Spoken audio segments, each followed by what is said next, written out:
અમારા વિસ્તારમાં તકલીફ એક તો રોડની તો છે, ભીડભાડ, આ પાણી ગટારો ઉભરાતી આ પ્રોસેસ જે ચાલુ કરે છે 1 મહિનાથી ચાલુ છે.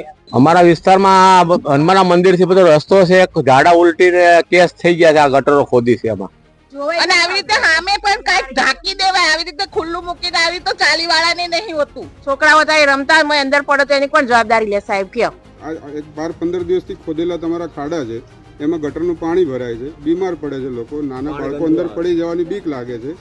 એ સ્થિતિમાં એ લોકો પોતાના હક માગે છે, તો તમે એને દાદાગીરી કરશો? તમે ચૂંટાયેલા પ્રતિનિધિ તરીકે દાદાગીરી કરવા તમને મોકલ્યા છે પ્રવીણભાઈએ કે અહીંના સ્થાનિક લોકોએ? મારો આપને પૂછવાનો પ્રશ્ન એટલો છે. હસમુખભાઈ વકીલ જે કોર્પોરેશન છે એ લોકોને અમે પૂછ્યું તો એણે એવો જવાબ આપ્યો કે તમે કેવા છો એ હું જાણું છું, અને હું કેવો છું એ તમે જાણો છો. અને બધી રાત અમને જાણે કે દાદાગીરી કરે અમને કે આ મહિનો તો આવું રહેશે જ.